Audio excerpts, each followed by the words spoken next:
What is up, YouTube, and welcome to this Supergirl Season 4 premiere video. So this is the third of the CW TV shows to return, the superhero ones, and it's the second of the Arrowverse ones, and well, it was the second best premiere, to be honest, but I haven't watched Black Lightning just yet. I'm comparing it to Flash and Riverdale, which had a terrible opening, very boring, but The Flash is great again. They have literally made The Flash great again. Thank God. Can Supergirl compare? It's not really in the same league as The Flash's premiere, but this was fun.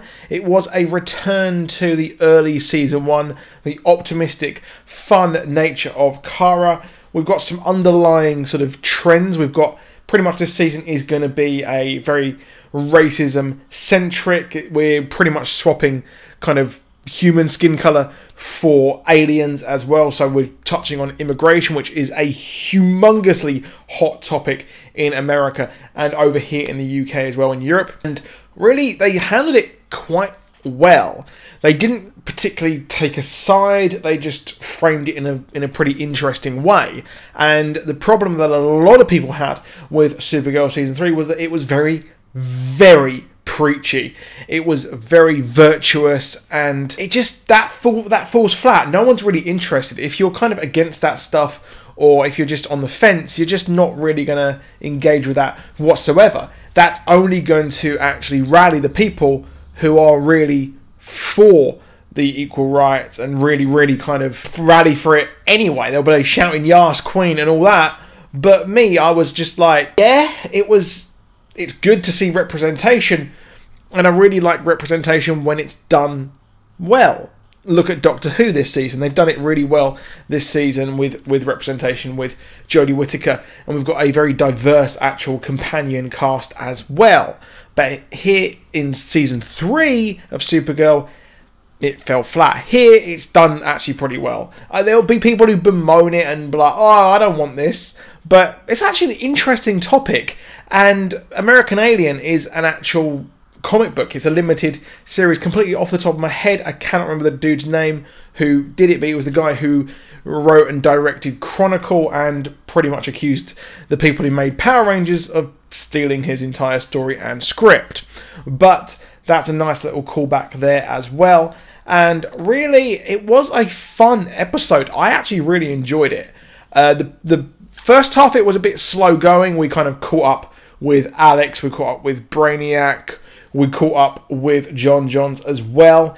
And that part was very slow, very kind of exposition, very much kind of like, but the thing is, with Season 3 ended, we had a huge change. We had Wynn go, we had Mon-El go, we had a huge villain, a season-long villain that went on for quite a while. And that's the problem. CW shows do really have that problem with having an entire season-long villain, which just gets boring, and it just, there's nothing really else to do, to be honest. And the world killers just were boring by the end of it. Just, I did not care one bit about them.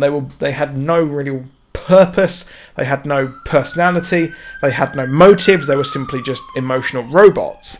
Whereas here, we've got a very kind of flash-in-the-pan sort of character. We've got Agent Liberty, and we've got the Graves siblings as well. Of course, Mercy Graves was involved with Lex Luthor quite a lot. Of course, she was in the DCEU, the animated series, and also in the comics. So they really do take a lot from Lex and just swap it over and things like that. But I do like the fact that Lex Luthor's legacy is still out there. Maybe one day we will get to see him, but I really do hope we do. It would be really nice to finally see him, and perhaps we will do one day when the Earth is in dire peril. Maybe that's when we'll see him.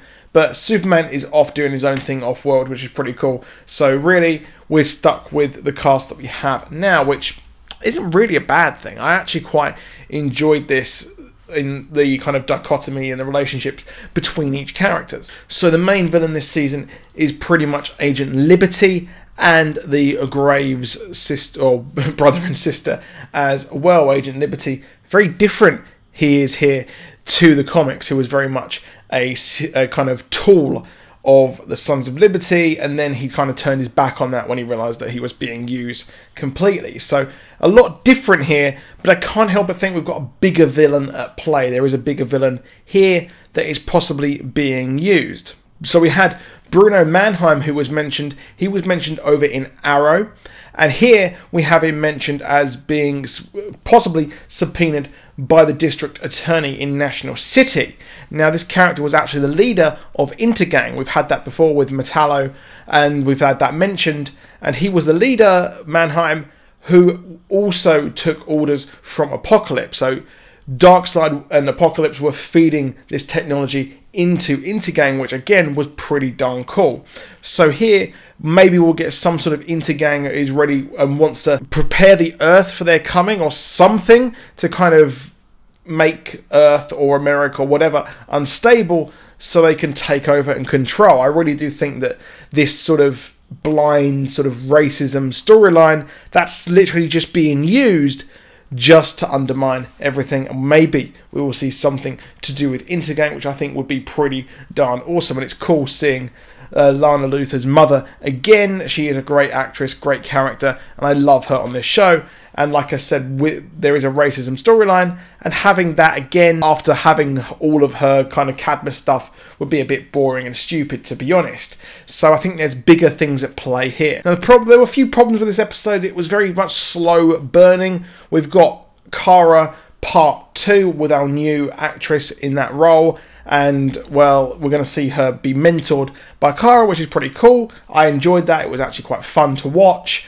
And that may be a nice little subplot as well, to kind of have a human story as opposed to the big kind of enemy story that's going on at the moment. But the problem is we've got Brainiac. Wynn has gone, which is a complete shame because he's one of the best things about the damn show. However, he wasn't given that much to do, and Brainiac is filled that role because he can't return to his own time with the Legion of Superheroes.